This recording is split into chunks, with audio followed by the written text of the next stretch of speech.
12. 그림 퍼즐. 하나님의 섭리를 바로 알면 알수록 우리는 놀라운 유익을 얻습니다.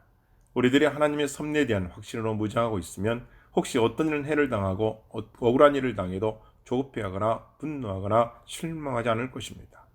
좋은 일을 보았을 때에는 하나님께 감사하고 나쁜 일을 당했을 때에는 깨닫고 회개할 것은 회개한 다음 하나님의 사랑을 믿고 끝까지 인내하면 되는 것입니다. 그림 맞추기 놀이 해보셨죠? 가장 쉽게 맞춰 나가는 방법은 우선 그 전체 그림을 눈여겨보아야 두는 것이죠. 그래도 손바닥만한 그림 퍼즐이야 쉽게 맞출 수 있겠지만 그림이 크면 클수록 어려워집니다. 만약에 그림이 백징 빌딩만 한다고 생각해 보십시오. 그리고 그 그림을 이루고 있는 조각 그림이 수억 개가 넘는다고 해봅시다. 쉽게 맞출 수 있겠습니까? 아마 힘들 겁니다. 온 세상에 일어난 모든 일을 다 작정하고 간섭하고 다스리는 하나님의 섭리를 무엇으로 설명할까요? 이번에는 그림 퍼즐로 설명해 보려는 것입니다.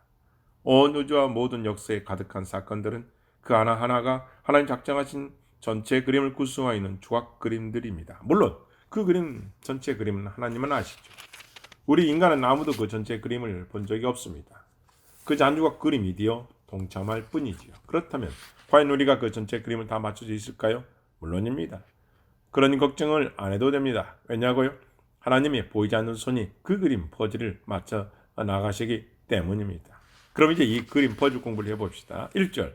하나님의 섭리는 과거와 미래의 모든 일까지 포함합니다. 먼저 하나님의 섭리를 다음 세 가지 요점으로 정리해 봅니다. 첫째, 하나님의 섭리는 과거와 현재와 미래의 모든 일들을 다 포함합니다. 둘째, 하나님의 섭리는 모든 만물의 결정적 원리인데 때로는 매개체, 사람들을 통하여 때로는 매개체가 없이 때로는 매개체와 반대로 작용합니다. 그리고 셋째, 하나님의 섭리는 온 인류를 포함하지만 특히 교회를 보호하고 다스리는 데 더 큰 관심을 갖습니다.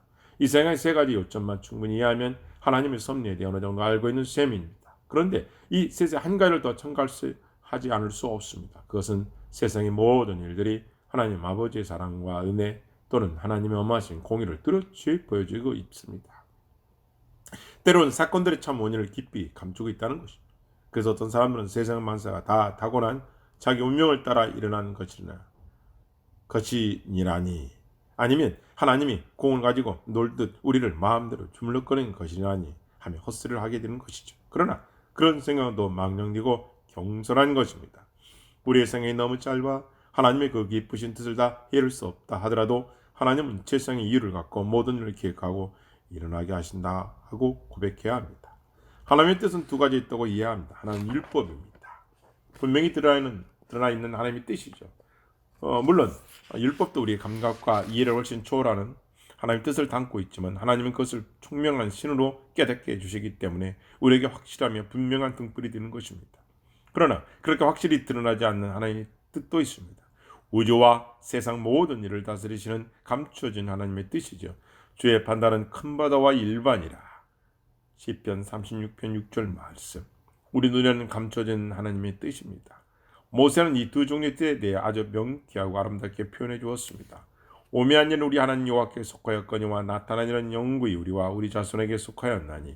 신명기 29장 29절 말씀. 그러므로 우리는 모든 일을 작정하고 다스리시는 하나님의 은밀한 뜻을 항상 겸손한 마음으로 받아들이고 또한 동시에 이미 분명히 밝혀주신 하나님의 뜻에 충성스럽게 순종해야 할 것입니다.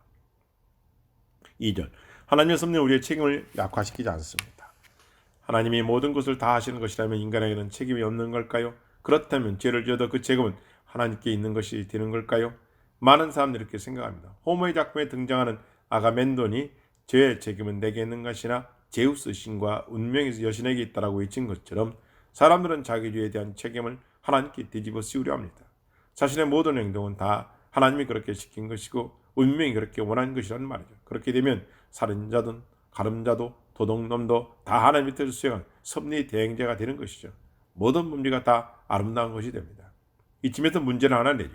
거리에 개 한 마리가 죽어버려져 있습니다. 며칠 지났습니다. 태양열로 부패되고 썩어 악취가 납니다. 그렇다면 그 악취는 태양에서 난 것입니까? 아니면 죽은 개입니까? 아무도 태양빛이나 태양열에 의해서 악취가 난다고 말하지 않습니다. 살아있는 개라면 같은 태양빛과 열이라도 그에게 생기를 대주지 않겠습니까? 사람들의 범죄도 마찬가지입니다. 인간의 모든 행동에는 하나님의 오묘하신 섭리가 역사는 있는 것입니다. 그러나 인간에서 나는 썩은 생각과 썩은 행동은 하나님의 섭리 탓이 아닙니다. 순전히 본래 부패한 사람에서 나는 것이죠. 하나님 우리에게 순종하라고 요구하시는 것은 오직 말씀에 분명히 나타내신 하나님의 뜻에 대해서 뿐입니다. 우리가 알지도 못하는 것들에 대하여 순종하라고 하라고 하시지는 않습니다. 범죄하면서 그것이 오묘하신 하나님의 뜻을 이루기 위한 것이라고 억지로 부지 말라는 것이죠. 그러니까 사람은 하나님의 계명대로 기록한 대로 살아가지 않고 가늠하지 않고 더욱지 않으면 됩니다. 그것이 하나님의 뜻을 바로 행하는 것입니다. 만약 그것을 행하는 것이라면 그것은 당연히 범죄 행위요 그 책임은 모두 자신에게만 있습니다. 그러나 하나님께서는 그런 악한 생각이나 행동들까지도 합법대로 사용해서 섭리의 도구로 쓰십니다. 앞서 이것도 이미 하나님의 뜻이라고 했죠. 우리 눈에 감추어진 하나님의 뜻입니다. 오면일에 속한 것이죠. 하나님 그 오면 뜻에 따라 인간의 품고 있는 악한 생각과 행동들을 미리 내다보시며 그 모든 것을 마음대로 사용하셔서 심판의 도구로 쓰시는 것이죠. 만약 이런 의미라면 각종 범위도 하나님의 뜻을 섬기는 것이 될 수 있겠죠. 하나님의 섭리를 알면 알수록 유익이 됩니다. 생각해 봅시다. 우리가 왜 지난 일들 때문에 분노하고 불평합니까? 손해봤다는 생각 때문이죠. 창피했다는 느낌 때문이고 억울하다는 생각 때문입니다. 또 왜 우리는 미래에 대한 불안해하고 두려워합니까? 그 미래를 잘 모르기 때문이죠. 세상에는 위험하고 악한 일이 너무나 많은데 우리는 단 5분 앞에 일도 내다보지 못하니 얼마나 불안한 일입니까? 그러나 하나님의 섭리를 잘 알면 할수록 그 모든 분노와 불안에서 완전히 해방될 수 있습니다. 하나님의 섭리를 다음과 같이 정리해 볼 수 있습니다. 첫째, 세상에서 일어나는 모든 일은 다 하나님 때문에 일어납니다. 머리카락 하나 빠지는 것도 우연이나 어떤 운명이 한 것이 아닙니다. 하나님이 만사의 제1원인이 되십니다. 둘째, 하나님은 범사를 협력하여 하나님의 자녀들에게 유익하게 해주시고 선을 이루어 주십니다. 로마서 8장 28절. 그러므로 하나님의 자녀들은 자기에 닥치는 모든 일들이 다 자기에게 복이 되고 유익이 될 것이라고 믿어도 됩니다. 그렇지 않을 것이라는 그중 단 하나도 하나님이 허락하지 않으셨을 것입니다. 셋째, 인간사 모든 자연의 일들을 마음대로 작정하시고 제재하시고 선택하시는 분이 바로 그렇게 특별히 교회를 사랑하시는 아버지 하나님이십니다. 그럼 우리는 어떤 일을 당해도 흔들지 말아야 합니다. 내 짐을 여호와께 맡겨버리라. 너를 붙드시고 인의 여동함을 영원히 허락하지 아니하시리로다. 시편 55장 22절 말씀. 성경은 하나님의 섭리가 어떻게 효과적으로 작용하는지 충분히 증거해 줍니다. 하나님의 그러한 섭리를 알던 요셉은 자기의 역경을 넉넉히 견뎌냈고 그 억울한 원유와 용서로 풀 수 있었던 것입니다. 고난의 대명사라 할 수 있는 욥도 그러한 하나님의 섭리를 알았기 때문에 갈대아 사람들에게 복수의 칼을 갈지 않고 주신 자도 여호와시오 지한 자도 여호와시오니 여호와의 이름에 찬송을 받을지어다. 욥기서 1장 21절 말씀하고 노래할 수 있던 것입니다. 압살롬을 피해 도망하다 시미와 저주를 받은 다윗도 똑같은 눈을 갖고 있었습니다. 그래서 그는 여호와께서 저에게 명하신 것이니 저로 저주하게 내버려 두라. 사무엘하 16장 10절 말씀 말하는 것이죠. 그러므로 우리들이 하나님의 섭리에 대한 확신을 무장하고 있으면 혹시 어떤 일을 당하고 억울한 일을 당해도 조급해하거나 분노하거나 실망하지 않을 것입니다. 좋은 일을 보할 때는 하나님께 감사하고 나쁜 일을 당할 때는 깨달을 것 깨닫고 회개할 것 회개한 다음 하나님의 사랑을 믿고 끝까지 인내하며 되는 것입니다. 물론 그럼에도 불구하고 우리는 하나님이 섭리의 도구로 사용하시는 제2원인을 무시하지 않았습니다. 예를 들어 우리가 어떤 좋은 일을 만났을 때 우선 그 일이 원작자이신 하나님께 찬양과 감사를 드려야지만 또한 동시에 그 일에 사역적으로 쓰임받은 사람에 대해서는 존경과 감사하는 마음을 가져야 한다는 것이죠. 이 말은 곧 우리로 하여금 우리를 돕는 사람들이 많다 해서 그들만을 신뢰하거나 반대로 아무 돕는 사람이 없다 해서 불안하거나 두려워하지 말라는 말도 됩니다. 어떻습니까? 하나님의 섭리를 알면 산다는 것 자체가 행복이겠죠. 만약 이런 지식이 없던 우리의 하루하루 삶이 얼마나 불안하고 원망스럽고 화가 나겠습니까? 우리 주변에 그렇게 만들 수 있는 길들로 가득합니다. 죽음과 우리 사이가 한 뼘도 안 되니까요.